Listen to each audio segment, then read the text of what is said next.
blame on both sides, and I have no doubt about it. Well, good evening and welcome to Tucker Carlson tonight. The president, as you may have heard, fired back at the media today in New York after delivering a short speech on his proposal for a national infrastructure project. President Trump held a heated news conference where he defended his reaction to the street fighting and the car attack in Charlottesville, Virginia over the weekend. We'll get to what the president's remarks meant in just a minute, but first an update on them with Fox chief national correspondent Ed Henry.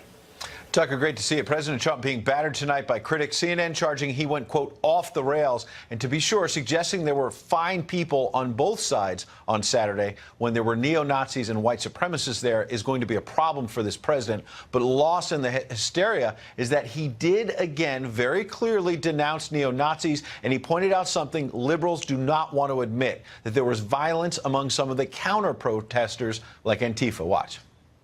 What about the alt-left that came charging at the, as you say, the alt-right? Do they have any semblance of guilt? Let me ask you this. What about the fact they came charging with clubs in their hands, swinging clubs? Do they have any problem? I think they do. So, as far as I'm concerned, that was a horrible, horrible day. Then the media pushed the president again. Why didn't you initially call it terror on Saturday? The president could not have been clearer about how he felt about the person among those neo-Nazis who killed a woman with his car. Here's what he said. I think the driver of the car is a disgrace to himself, his family, and this country. And that is, you can call it terrorism, you can call it murder, you can call it whatever you want. Then, as it was pressed on whether he was putting radicals of the alt-left on the same moral plane as white supremacists, and while the president did, he was pressed about that, he made firm points about the danger of knocking down statues, erasing our history. He seemed to undo the positive nature of his statement yesterday at the White House when he clearly denounced neo-Nazis. He went back to what he was saying Saturday, that there was blame on both sides, and somehow added there were fine people on both sides, as he was asked about whether statues of Thomas Jefferson should come down next because he was a slave owner. Watch. You're changing history, you're changing culture, and you had people, and I'm not talking about the neo-Nazis and the white nationalists, because they should be condemned totally. But you had many people in that group other than neo-Nazis and white nationalists, okay? And the press has treated them absolutely unfairly. Now, in the other group also, you had some fine people, but you also had troublemakers, and you see them come with the black outfits and with the helmets and with the baseball bats. You had a lot of bad people in the other group too. Treated unfairly, sir. I'm sorry, I just didn't understand what you were saying. You were saying the press has treated white nationalists unfairly? No, I just didn't understand what you were saying. No. There were people in that rally, and I looked the night before. If you look, there were people protesting very quietly the taking down of the statue of Robert E. Lee. I'm sure in that group there were some bad ones. The following day it looked like they had some rough, bad people, neo-Nazis, white nationalists, whatever you want to call them. But you had a lot of people in that group that were there to innocently protest and very legally protest because, I don't know if you know, they had a permit. The other group didn't have a permit. So I only tell you this, there are two sides to a story. I thought what took place was a horrible moment for our country, a horrible moment. But there are two sides to the country.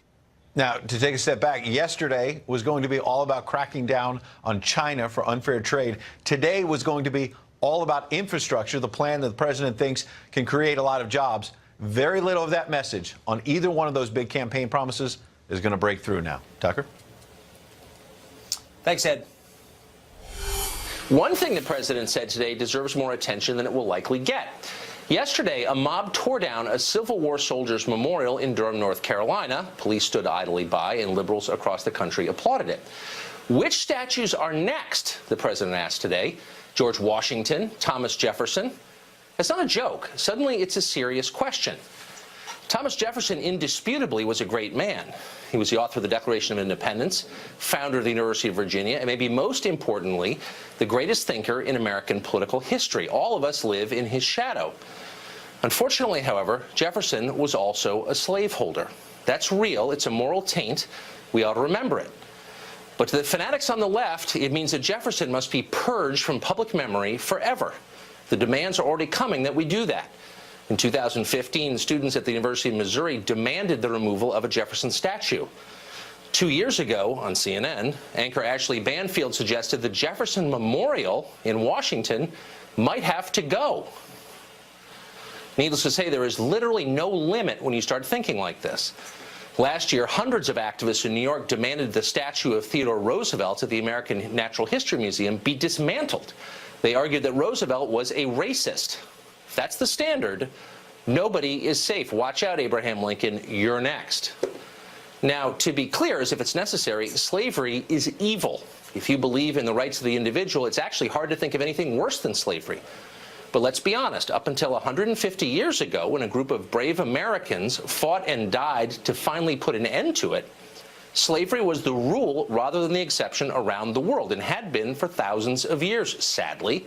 Plato owned slaves. So did Muhammad, peace be upon him. Many African tribes held slaves and sold them. The Aztecs did too. Before he liberated Latin America, Simon Bolivar owned slaves. Slaveholding was so common among the North American Indians that the Cherokee brought their slaves with them on the Trail of Tears. And it wasn't something they learned from the European settlers. Indians were holding and trading slaves when Christopher Columbus arrived. And by the way, he owned slaves too.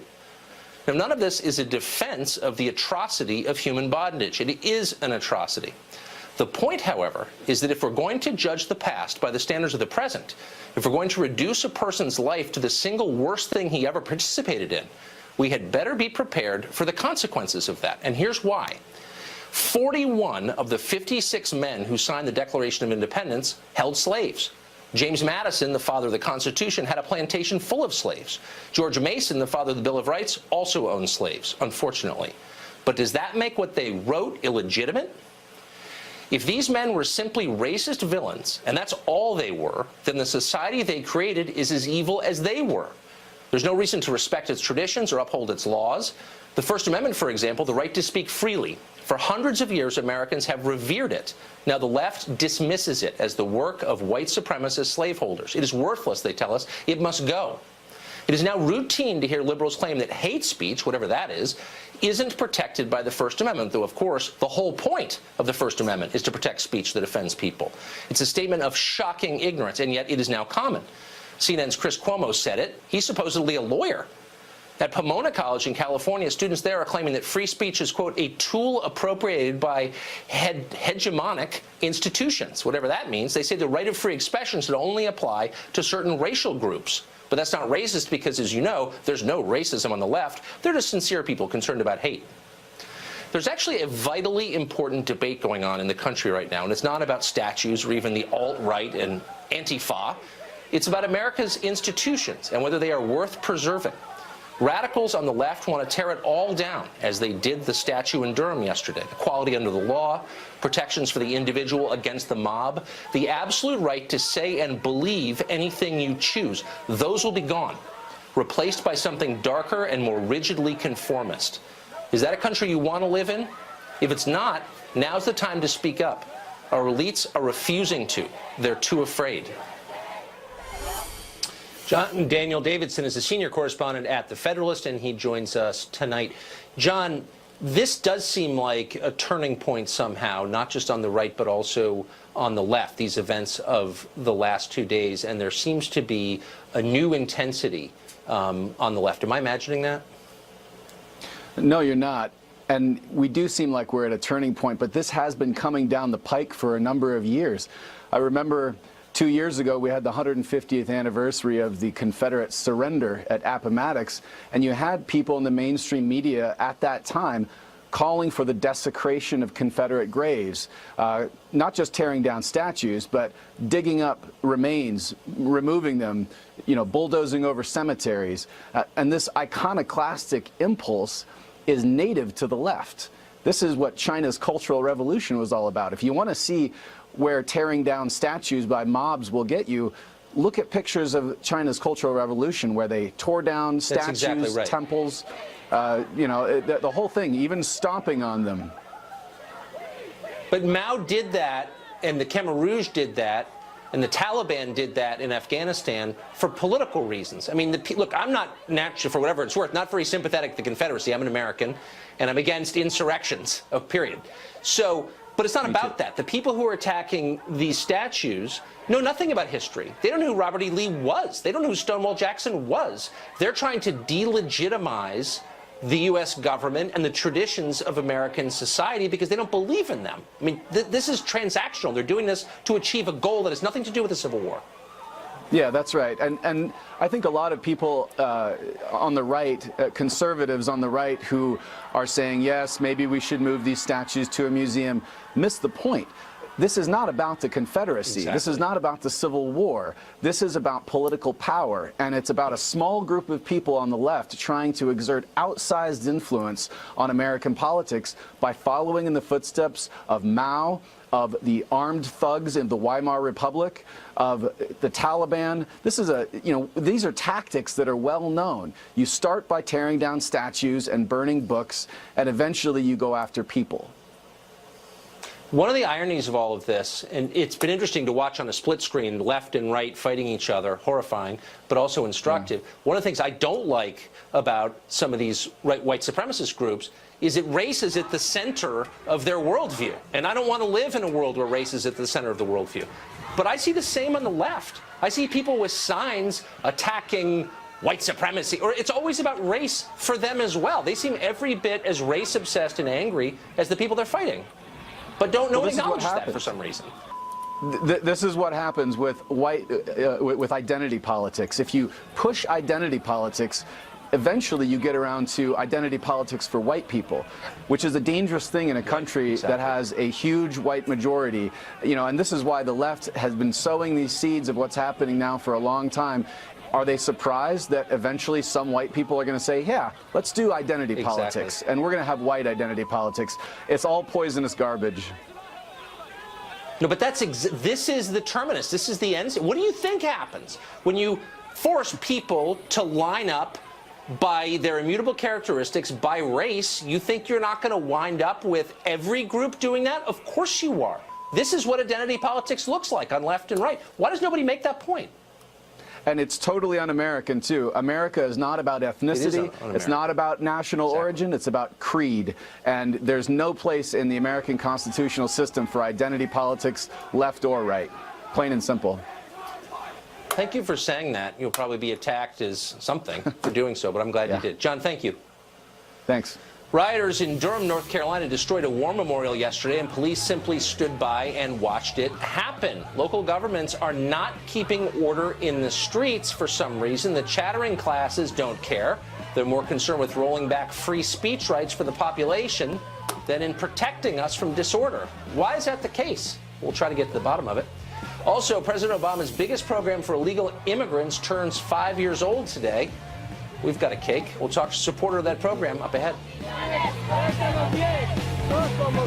Tucker Carlson is brought to you by Dr. Scholl's Pain Relieving Orthotics. Rioters in the city of Durham, North Carolina destroyed a statue honoring Confederate war dead. They pulled it down yesterday while cops stood by and did nothing.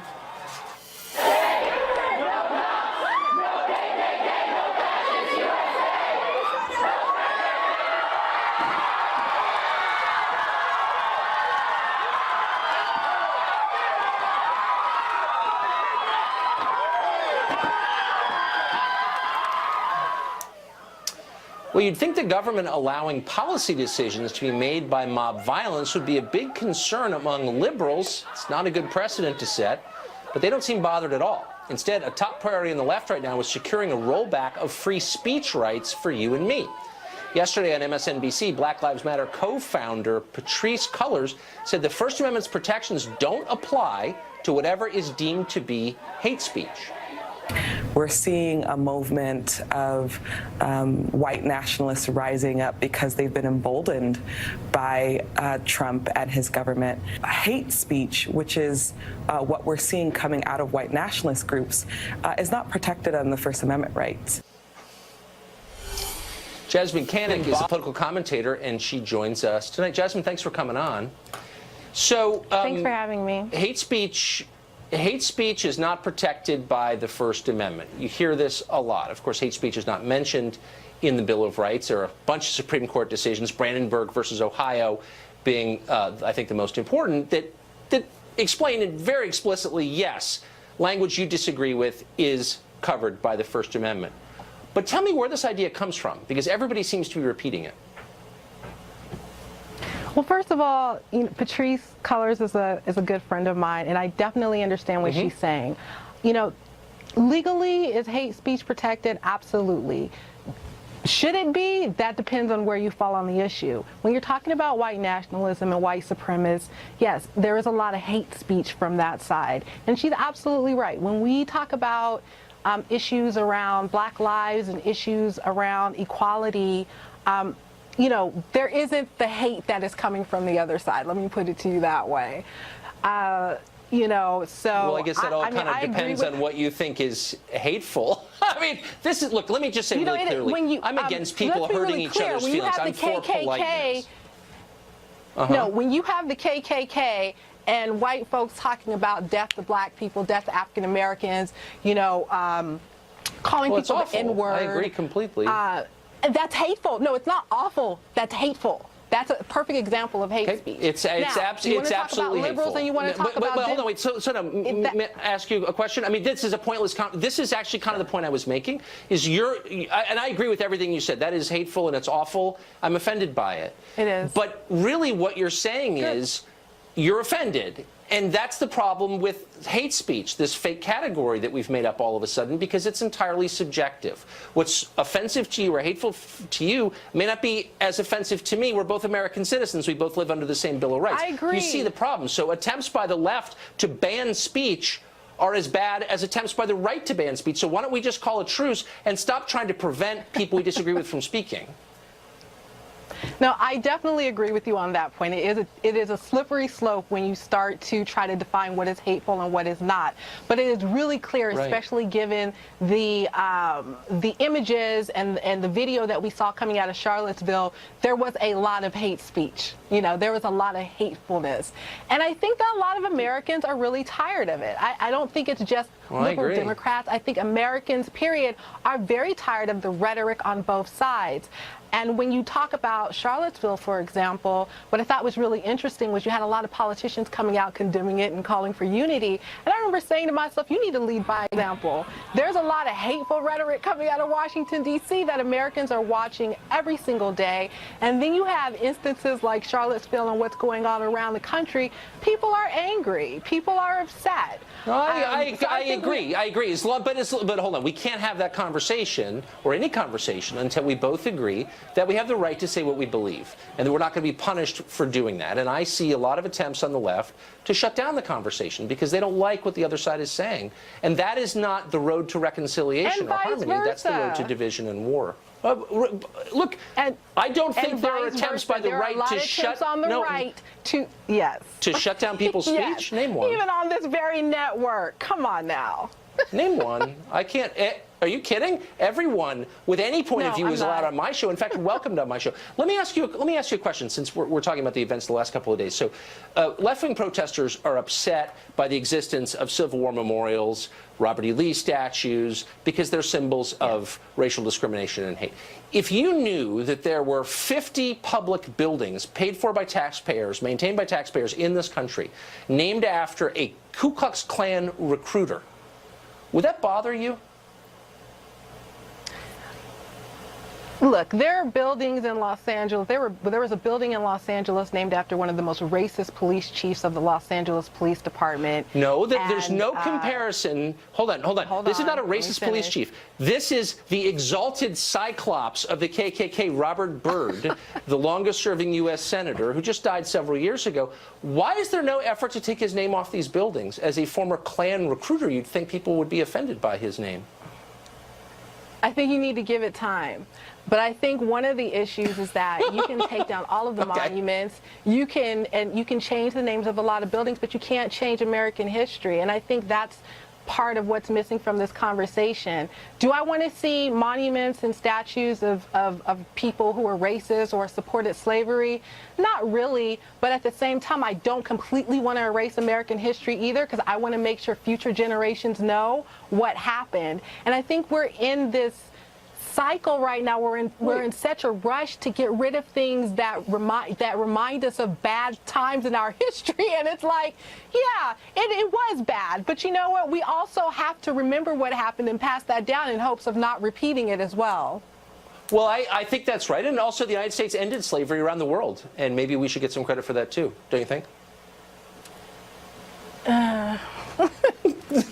Okay, we're out of time. Yeah. Think about that, Jasmine. Thanks for coming on tonight. We can't even get Americans to talk about reparations, so no, thank you. Yeah, I think we deserve some credit. Well, the war memorial in Durham was destroyed. Police did nothing to stop protesters or the people who pulled it off the pedestal.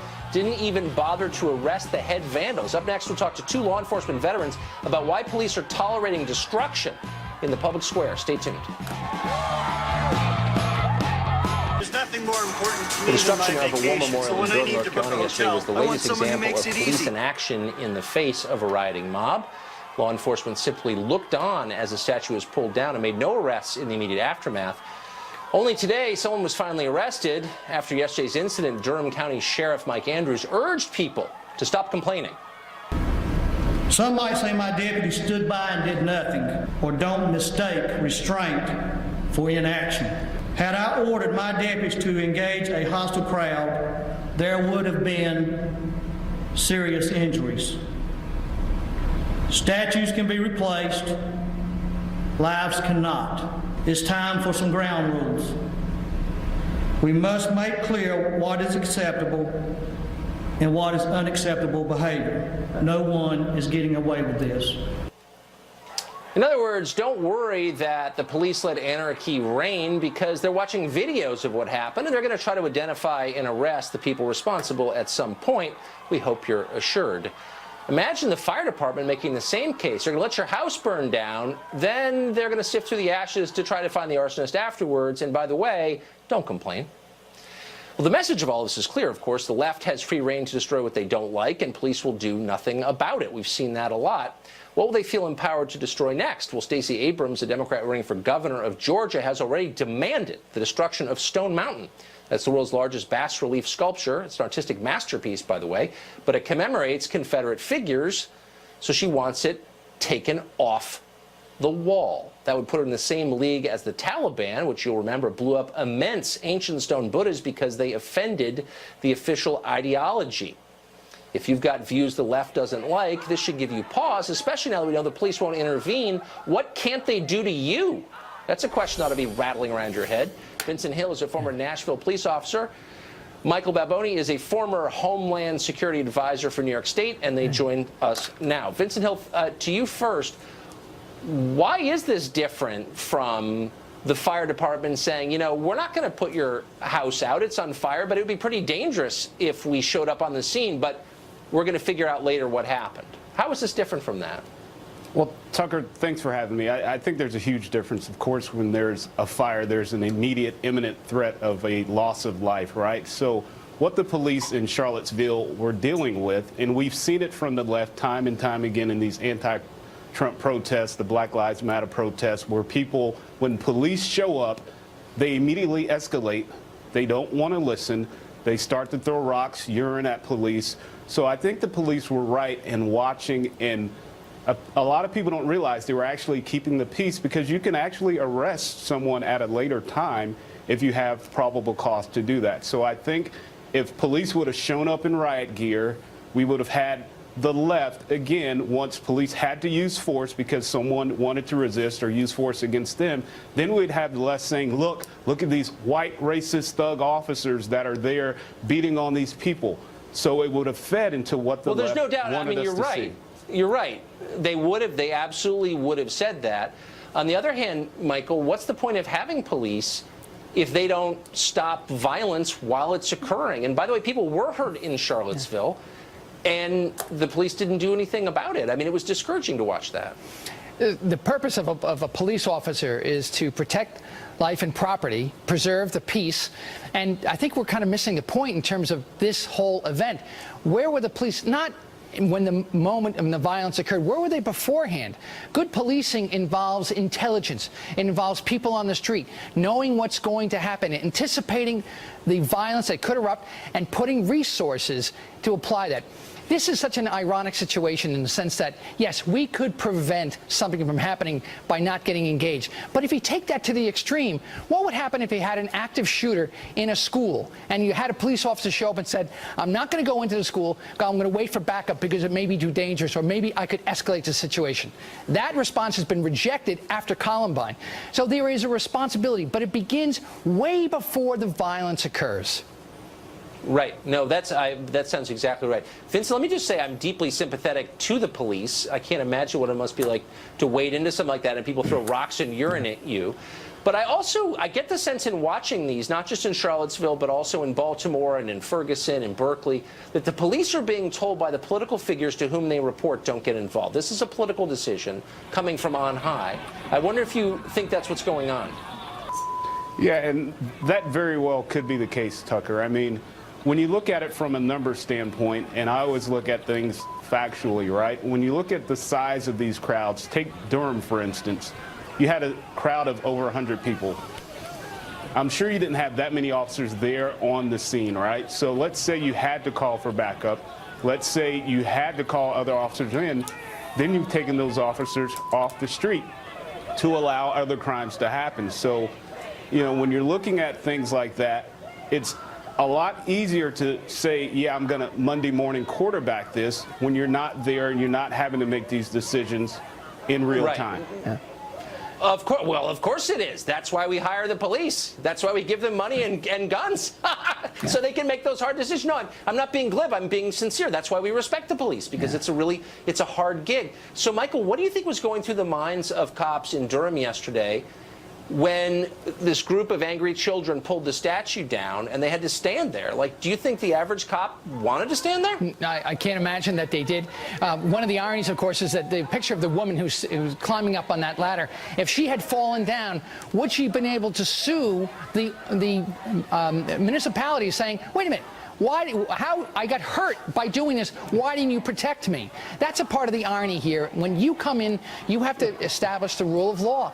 There is no protected speech that is violent. It just isn't. So what you do is you separate the folks. And, by the way, this didn't come out of the blue. You had Charlottesville beforehand. It's about a 360-degree awareness as to what's going on, not just in your community, but around. And so the folks in Durham didn't think this could possibly happen. Well, they need better intelligence from my perspective. And by the way, it is the job of folks in government to do the Monday morning quarterback, because we're going to be a part of the review panel and the review boards to say, were the actions of the police officers appropriate? It's our job. Right. And this is going to happen again. Gentlemen, Michael, Vincent, thanks all for coming on. I appreciate it. Tucker, always a pleasure. Thanks. Today is the 5th anniversary of President Obama's biggest program to assist illegal immigrants, DACA. Up next, we'll talk to someone who wants the Trump administration to preserve the program. She'll explain why. Stay tuned.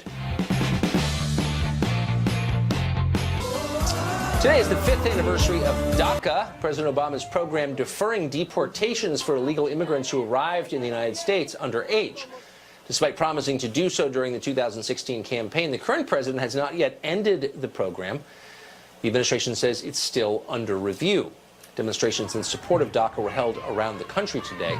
Marilena Incapi is the executive director of the National Immigration Law Center. She wants DACA to remain in force, and she joins us tonight. Thanks a lot for coming on. So thanks for the you invitation. Want it to remain in place. It's an executive order, not a law. Why not do it the American way, the Democratic way, and have the Congress pass it? Why aren't you lobbying members of Congress to embrace your view? Yeah, so thanks again for the invitation, Tucker. The thing is, DACA is working. It's been in place for 5 years. It's been part of our economy. As of today, we have nearly 800,000 young immigrants who have come forward voluntarily, have trusted the federal government, passed the national security test screening, and have paid a fee. And they've had this temporary protection from deportation. In keeping the program in place, President Trump has made a decision so far and has seen that it's actually actually working. And he himself, as he's learning about the program and learning about these so-called dreamers or young immigrants, has talked about the importance of finding a way to keep them here and doing something good for them. Right. That would be, of course, a direct betrayal of his campaign promises made repeatedly during the 2016 campaign. But still, you're not answering my question, which is, in a democracy, why shouldn't the people get to weigh in on this?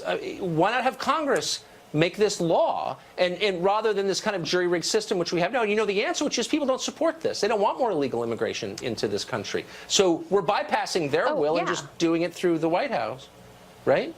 Yeah, no, I completely agree with you, Tucker. Absolutely. Look, the DACA program is only a temporary protection from deportation. And, you know, President Trump can continue the program in place and exercise the same presidential authority that previous administrations, like Republican administrations like Eisenhower, Reagan, Bush Sr., et cetera. But at the end of the day, I agree with you completely. We need congressional action. Dreamers should be put on a road to citizenship. Yeah, but let's be real. Look, you do this for a living, so you know as well as I, better than I, the amount of lying around this issue. So Democrats are jumping up and down. It's, you're a racist, you hate children if you're not for DACA. But they're not leading the charge in the Congress to vote on this. Let's see the legislation that says, hey, if you make it over the border and you're under 18, you get amnesty. That's what DACA is. Why don't they just codify that in the U.S. code? Because they know voters don't want it. That's why. People don't want more illegal immigration. And so they won't try and pass it as a law. Right. No, there are actually efforts right now, Tucker, right? So the DREAM Act was introduced recently by Senator Graham and Senator Durbin. There are about 7 other bills, both in the Senate and the House. The polls actually show that Americans do support Dreamers. And in fact, some of your own Fox News colleagues, right, like Charles Krapheimer, Rush Limbaugh, all talk about, even Rush Limbaugh says, right, this is logical to provide I don't think that's how you pronounce his name, but Dreamers. Still, but hold on. Look, the country is crowded in a lot of places. There were 320 million people here. If current immigration continues, we're going to get to 500 million by the end of the century. You know, that's a lot. That's an awful lot of people. And I think that if you were to say to the public really clearly, anytime someone comes into the country illegally under 18, they automatically become a U.S. citizen. I think you'd find support for that would be, I don't know, maybe 10%. Like, nobody would be for that. Let's be honest. Yeah, but Tucker, you know, you're a smart guy, and that's not what the DACA program does. The DACA program, or the DREAM Act, right, talks about a small category of people who came when they were children. I mean, look, they have grown up here. They've gone to school here. With DACA, many of them have bought cars, have bought houses, are paying for their college tuition. It is completely illogical. It makes no sense. Well, getting know that. It makes no sense to enforce your immigration law. This is insane. No, this is insane. You are yes, it is. You are saying that people who break the law ought to get a special pass because they have political clout. That is not the way it's supposed to work. If you think that anyone who comes here underage illegally should become a citizen, pass a law that says that. But this is basically the executive branch of government saying to the Congress, we don't care about your laws. And that's why it's being challenged, of course, in the courts, as you know.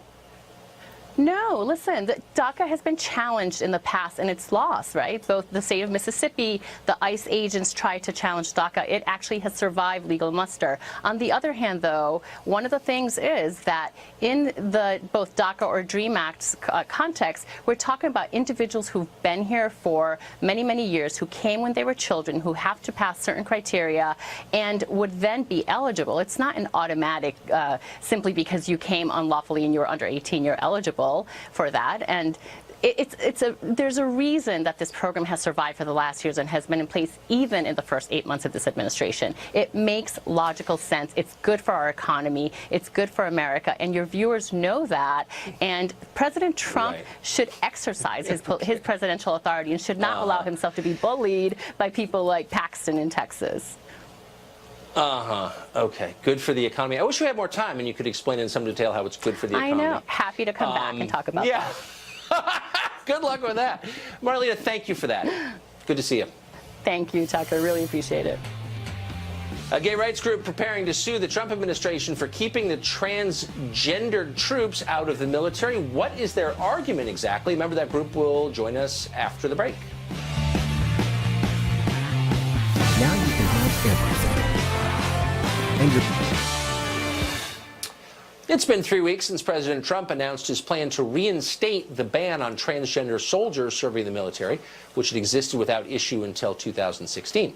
The policy's revival is still forthcoming, but the gay rights group Lambda Legal is already planning a challenge and says that challenge will be filed as soon as the plan is revealed. Sharon McGowan is Lambda's legal director of strategy, and she joins us tonight. Sharon, thanks for coming on. It's a pleasure to be here tonight with you, Tucker. Thanks. Thanks. So I just want to know if I understand the idea behind this, not necessarily the legal details, but the kind of philosophical idea. Is it that transgender troops have a right to serve in the military, which is to say anyone who wants to serve has the right to serve? Is that the idea? Well, what Secretary Carter said back in 2016 when he announced the rollout of the policy is that our American military needs to have all hands on deck. And so any man or woman who is able to meet the qualifications, physical, mental, emotional qualifications for service, the American military wants to have those individuals available to them. So the issue here is making sure that we don't put discriminatory barriers in place that take people out of the running who otherwise have talents that we could put to the American defense. So if you were to do a survey of active duty colonels and the majority said we don't want transgender troops, nothing personal, but it's just too much expense, too much trouble, would that be enough for you? Would you say that's military doesn't want transgender troops, we're going to drop our challenge, it's okay now? No, that wouldn't be enough, because what we know is that a policy like this... Then well, what were you talking about then? I'm sorry, you just said you are filing a challenge because you think the military wants transgender troops, but Trump is getting in the way. And so I said if you found out they really didn't want transgender troops, you'd still file a challenge? Why? Well, in a world in which we are taking a blanket ban approach and disqualifying a category of people who are otherwise eligible and able to meet the qualifications for service, that is discrimination. And that is neither good for the American military, nor is it consistent with American values. And so that is why we see, 18 of our allied nations throughout the world having open service with transgender individuals. And Tucker, you and I both know that many of these arguments are the exact same arguments that we heard in opposition to open service by gay and lesbian women. I know what you're going to say. Just spare me on that. Hold on. I know, because hold on. Go ahead. Okay, then if you want to go down that road, let me ask you this question then. I'd like to serve in the military. Let's say I want to serve in the military. I can't. I'm 48 years old. I'm at least 8 years too old by current Pentagon rules to serve. Now, I'm kind of offended by that because I'm a patriotic American. I'm not in great shape, but I could probably do it. And they're keeping me out on the basis of my age. They're practicing ageism. Do you think I have legal standing to sue? And look, Tucker, I applied for West Point, but I have lazy eye, and I wasn't allowed to serve either. The fact is I'm asking you, hold on, slow down. I'm asking you a sincere question. Military regulations say people over 40 can't join. So are you saying that that's okay? That's okay with you? That seems kind of arbitrary to me. But the fact but that's okay with you for some reason? Why?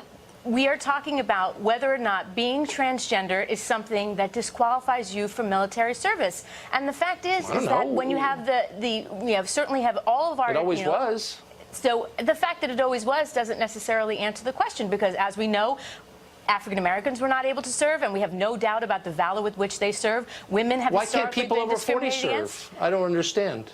Why can't people over 40 serve? People over 40 cannot enlist because the military has sort of made an assessment, with respect to sort of certain qualifications. But this is one of those places where you have both. Oh, I get it. So you're making the same argument that the military made about transgenders up until a couple of years ago when Obama decided to get involved. They said, we've assessed this, and by the way, it's too much trouble. It doesn't help readiness to have transgenders here. You're making that exact same argument. Are you even aware of that? But Tucker, the point is that, and even with our own military, what's the point? I'm losing track of the point. So the point is that when you have a blanket ban that takes out qualified men and women who are otherwise able to serve based on a characteristic that has nothing to do with their ability to serve this country, that hurts our military and is inconsistent with American values. Okay. Yeah, I don't really think you're arguing from principle here, but let me just ask you one last question, and it's a sincere one. I'm nothing against transgender people, but why should the U.S. military be on the hook for sex change surgery? Why is that germane to, war fighting? Why should taxpayers have to pay for that? I've never understood that. Tucker, this isn't a fight about transgender people and having surgery. This is about transgender Americans who want to serve, who are willing to take a bullet. I'm asking you a sincere question. Please do me the honor of our country, and they should not be I'm asking you a sincere question.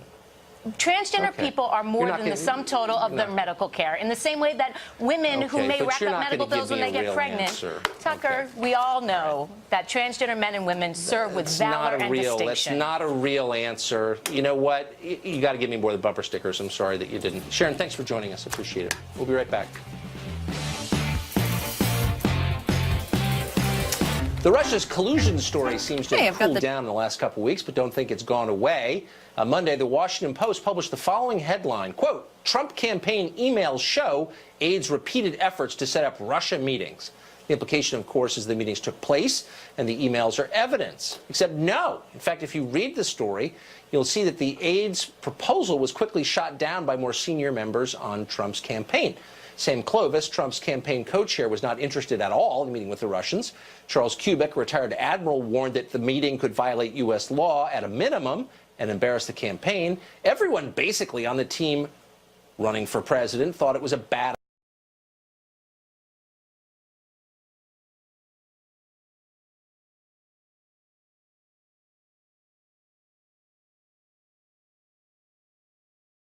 of lying, pomposity, smugness, and groupthink. Here's the 5. See you tomorrow.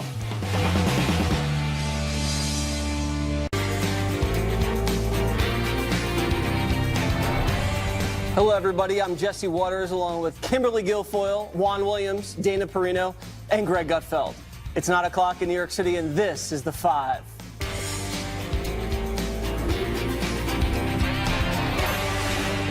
President Trump's taken fire from critics on the left and the right for 3 days over his initial response to the white nationalist violence in Charlottesville on Saturday. Today, he fired back in a combative news conference at Trump Tower. Why did you wait so long last neo-Nazi? I didn't wait long. I didn't wait long. I didn't wait long. I wanted to make sure, unlike most politicians, that what I said was correct. Not make a quick statement. The statement I made on Saturday, the first statement, was a fine statement. But you don't make statements that direct unless you know the fact. It takes a little while to get the facts. You still don't know the facts. And it's a very, very important process to me. And it's a very important statement. He repeated his assertion that many sides are at fault for the chaos that erupted. What about the alt-left that came charging at the, as you say, the alt-right? Do they have any semblance of guilt? This is so Let me ask you this. What about the fact they came charging with clubs in their hands, swinging clubs? Do they have any problem? I think they do. So, as far as I'm concerned, that was a horrible, horrible day. Wait a minute. I'm not finished. I'm not finished, fake news. That was a horrible day. The same level as I will tell you something. I watched those very closely, much more closely than you people watched it. And you have you had a group on one side that was bad, and you had a group on the other side that was also very violent. And nobody wants to say that, but I'll say it right now. And you didn't stop there. I think there's blame on both sides. You look at both sides. I think there's blame on both sides, and I have no doubt about it, and you don't have any doubt about it either. There were people in that rally, and I looked the night before. If you look, there were people protesting very quietly the taking down of the statue of Robert E. Lee. I'm sure in that group there were some bad ones. The following day it looked like they had some rough, bad people, neo-Nazis, white nationalists, whatever you want to call them. But you had a lot of people in that group that were there to innocently protest and very legally protest because, I don't know if you know, they had a permit. The other group didn't have a permit. So I only tell you this. There are two sides to a story. Okay, KG, very brave and honest press conference, really pulled no punches today.